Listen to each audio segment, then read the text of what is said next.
17 years. It's been 17 years since my nipples have protruded to such an inordinate degree for a new 2D mainline Mario game, the last instance being with New Super Mario Bros. DS.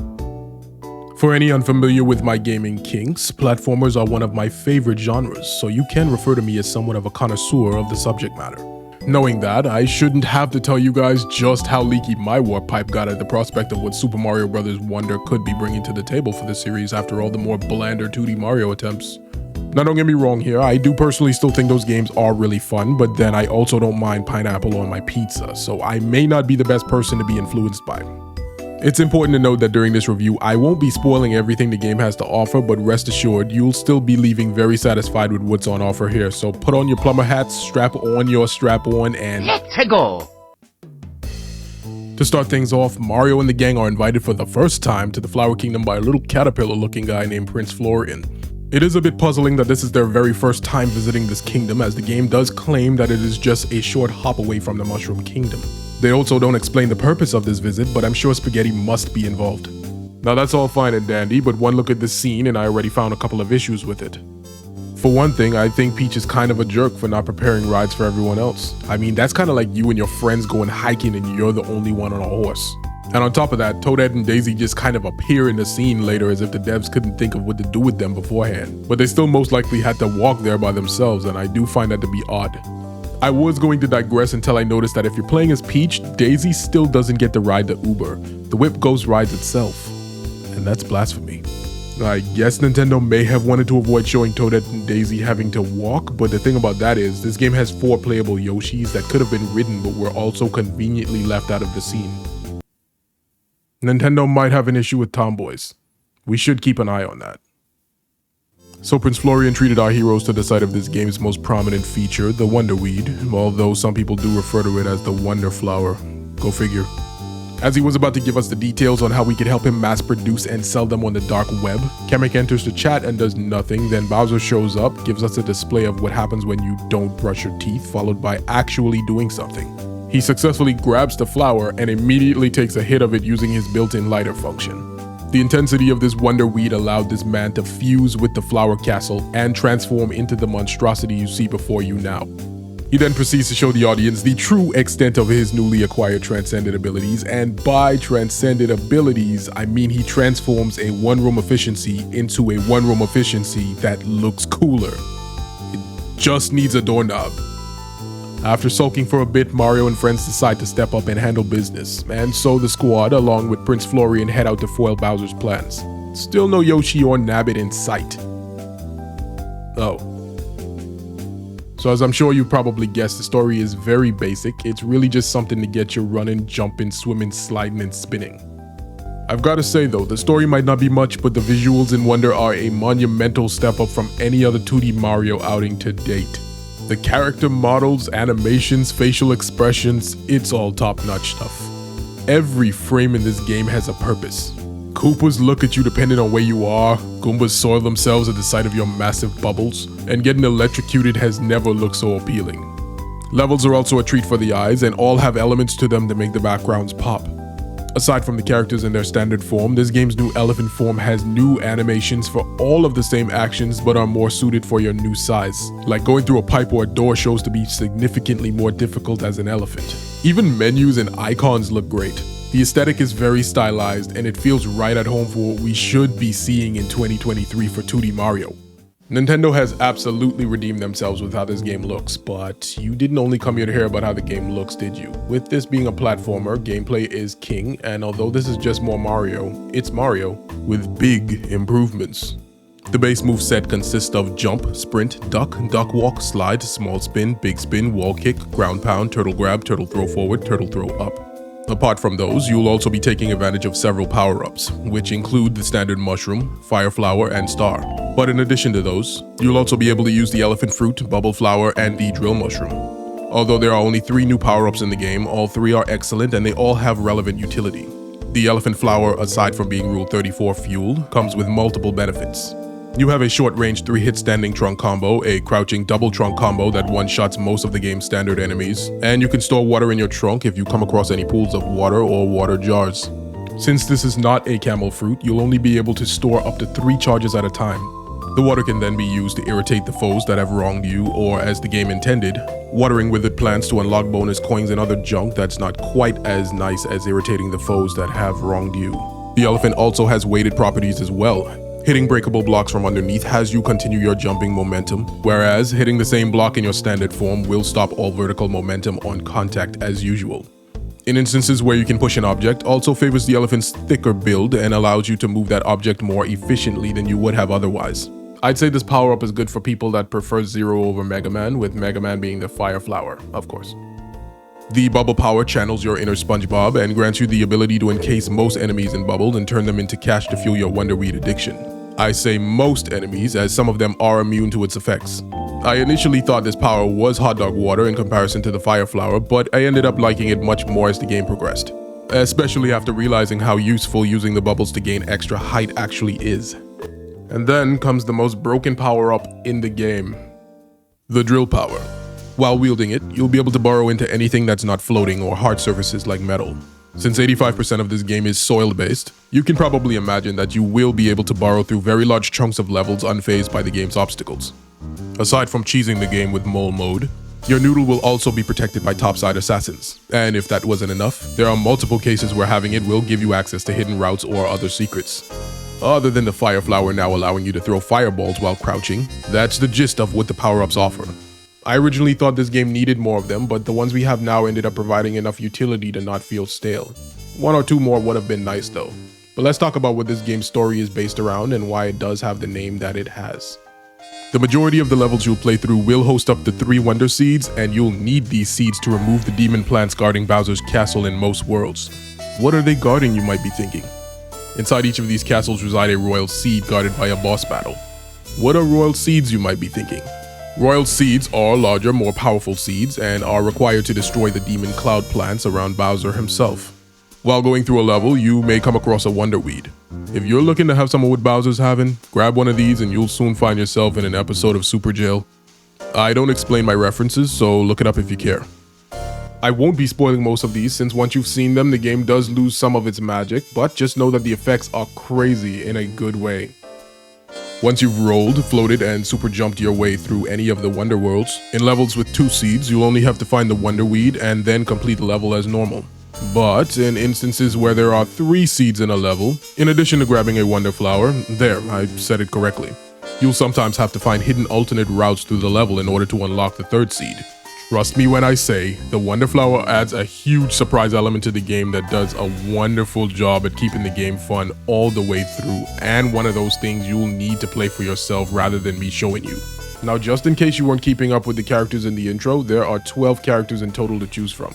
Mario, Luigi, Peach, Daisy, Yellow Toad, Blue Toad, Toadette, Green, Red, Yellow, Light Blue Yoshis, and Nabbit.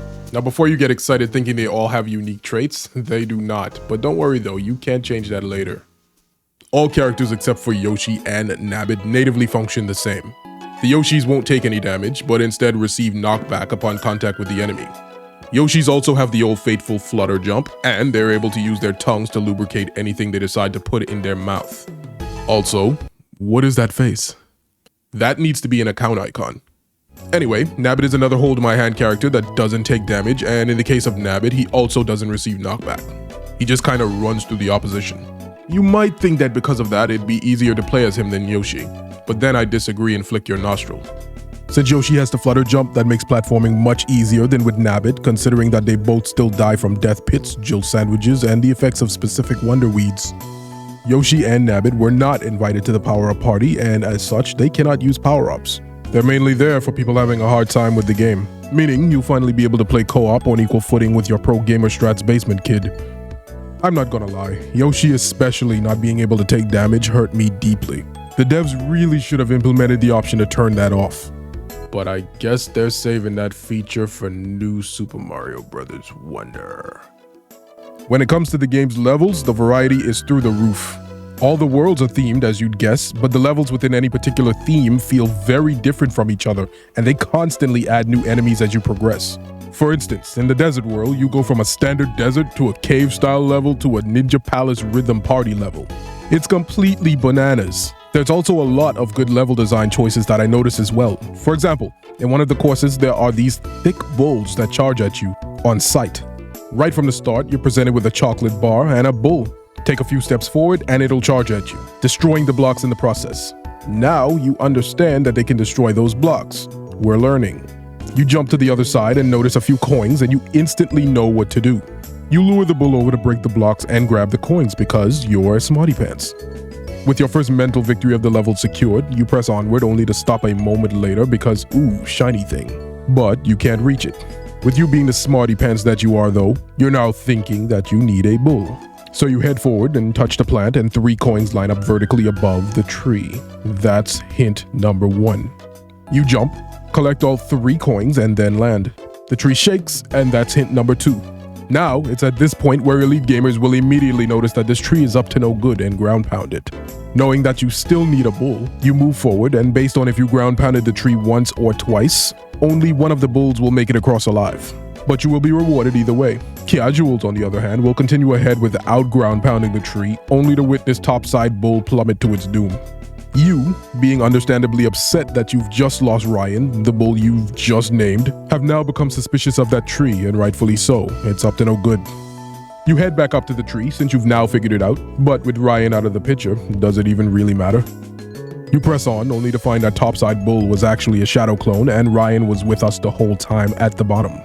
The devs placed 2 bulls here, so no matter what, you have enough resources to grab the shiny thing. Everything I've mentioned up to this point would be enough to satisfy most Mario fans, but then Nintendo pulled out the equipables, as if they knew my G-spot. Fun fact, my favorite NFL Madden game is Madden 2004 because they added equipable team affecting cards. If you're a dev and you want me to buy your sports game, or any game for that matter, make sure to add in equipable charms, accessories, or in this case badges, and I will eat the booty like groceries. There are 24 badges in total, and they will be the method for making your character more unique. A number of the badges are available for purchase in the Poplin shops across the different worlds, and the others are earned through badge challenges. The badges are separated into 3 categories: Action, Boost, and Expert, but I personally refer to them as Mobility, Passive, and Cursed. The Action badges, they increase mobility, so you get things like a slower descent after jumping, a Mega Man X style wall jump where it allows you to jump straight up once, and you even get to become one with the ocean for all those pesky water levels. The Boost badges grant passive bonuses like always starting a level with a mushroom power-up, being able to detect hidden secrets, and pulling in nearby coins. Finally, we have the Expert badges. These are all cursed, not literally, but probably. They're all mostly double-edged in one way or the other and will inflict a pro-con effect on you, like the Jet Run badge that puts you in a perpetual state of ants in your pants. If you want to spice up your live streams of this game, run the Expert badges and thank me later. I think the badge system adds an immense amount of potential for speedruns of the game now that you have the options to change how you approach a course. I do think it'll be interesting to see what badges speedrunners run to the most, and I am never apologetic about making a pun. Anyways, I'm even thinking about getting into speedrunning for this game, considering I play better than most grandmas. Although I did enjoy the inclusion of badges, the game could have benefited from having badge combos. Even just 2 slots instead of 1 could have made the badge system much more engaging. Most of the action badges will go largely unused once you unlock the 1 or 2 objectively best ones. It would have been nice if they had more unique utility. At least 4 of the action badges are pretty much just jump higher effects. Again, with the game being as wonderful as it is, you'd think they'd put more thought into the badges. That's all I'm saying. Although Mario Wonder is largely a banger, there's one element of the game that I had the biggest issue with: the boss fights. They're 1% Bowser Jr., 99% Hot Gas. Just keep that in mind if you were hoping for boss variety. With the amount of creativity displayed in the levels, one would be led to assume that the bosses would also be varied and imaginative as well. This was my biggest disappointment with the game, and I'm sure many others will share a similar sentiment. This needs to be improved on in future 2D Mario titles, because there is no excuse for why only the 3D games are getting unique boss fights. The difficulty on display here is about the same as something like Mario 3D World, but none of the levels ever reach the difficulty of Champions Road from 3D World though. Unless you equip a certain badge that I'll be doing a stream playthrough of soon, so make sure you stick around on the channel and find out. The sound design is something I'm very neutral about. None of it is really bad or anything, a lot of it is just very inoffensive. It found a way to sound new and status quo at the same time. I don't know how it did that. I was kinda hoping for some more ambitious tracks thrown in with the safer ones. I'm not about to drive the ladies around town while listening to and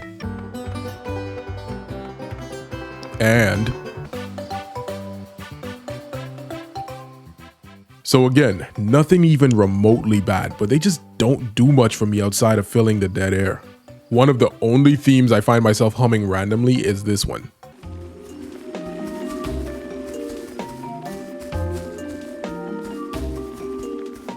It's very low-key sounding, but I don't know, man. I just vibe with it. Sound effects have also seen a bit of a change up as well. Some, or maybe even all of the action sounds have inherited some kind of musical instrument, which I think is rather charming. It would be fun if you guys could list some of the instruments you identified in the comments if you already played the game, because I am not a musician. All of the sounds in this game are pleasant though, and I don't recall ever hearing something that sounded out of place. And despite popular belief, the talking flowers really aren't annoying 92% of the time. You're just following the crowd's opinion. But if you genuinely get annoyed, you can surgically remove its larynx in the options menu. See, the devs do think of you pet peepers. Oh, was it something I said? Mario Wonder also has co-op, which I'm sure is a lot of fun, but I have not been able to wield any of my friends to test this style of play myself. Co-op doesn't allow you to yeet your teammates, so the kerfuffle level in this game may be a bit lower than you're used to. A simple option to toggle friendly fire would have been welcomed. The devs keep leaving out the toggles, and it truly boggles. On the upside, as a kid, have you ever wanted to jump on your friend's back and ride him like a donkey? I sure have. Well, now you can. And just like in real life, you won't have to move a muscle because your friend will have control over both characters. Just remember to hit the eject button if your friend decides that enough is enough and tries to end you both. There's also an online component, but not in the traditional sense. You won't be able to ride anyone online like a donkey. Bummer, right? I know. You'll be able to see apparitions of other players running around in whatever course you're currently in. This is cool for if you want to see how people handle certain sections of a level that you may be having trouble with. Speaking of having trouble with, in each of the Poplin shops, you can purchase what's called a standee. If a player happens to die, they can revive themselves by quickly touching your standee before their 5-second timer expires. These can be extremely helpful in tougher courses, so be sure to plant them in strategic places to help out your fellow plumbers or whoever you play as. You do also gain hard points for each time your standee revives someone as well, so it at least keeps track of your good deeds for the people that need to humble brag about helping others. At the end of the day, there's not that much to the online really, but I do like what's here though. I'm hopeful that they can improve it even further in an update at some point. After giving it a lot of thought, I'm giving Super Mario Bros. Wonder a 6.5 out of 10. I'm just playing, don't kill me please. I'm giving it an 8.8 out of 10, and trust me, once you're out of the honeymoon phase, you will see why I didn't put the score higher. Even with its shortcomings though, there's never really going to be a moment where you find yourself getting bored. I just think this game needed to cook a bit more, even though they had unlimited time to cook it since there were no deadlines for completing it. Or if there were deadlines, they weren't strict. With the boss battles being only Bowser Jr. through most of it, only being able to equip one badge even after completing the game, the new power-ups are fairly OP, there's no toggle for Yoshi to take damage, and not being able to throw your friends around and cause hijinks in co-op is a huge downer, so there's still room for improvements. But that's just a few drops in the bucket compared to the effort placed in other areas like level design, enemy variety, graphical aesthetics, controls, replay value using the badges, and the Wonder Weeds as a whole. You can really tell that they took their time with this one in the areas that shine. I just don't believe that this game quite tops Mario 3 or Mario World. I'd say it's about on the same level as Mario 3D World, which certainly isn't far behind the others I've mentioned. Just when you thought Pikmin 4 was the last big deal on the Switch, Nintendo flips your world upside down literally with Mario Wonder. And let's not pretend we're not all thinking about how Mario Maker 3 on the Switch is going to play out, especially if they give us Wonder Weed assets to play around with. And those are my thoughts on the game, so please let me know if you'd like to see more in this style by liking the video and subscribing to the channel, or even just giving your general thoughts on if you agree or disagree with anything I've said in this review. This isn't a negotiation, by the way. I will kill Ryan if enough of you don't like and subscribe. Y'all be safe and enjoy the game, alright? See y'all later. Bye.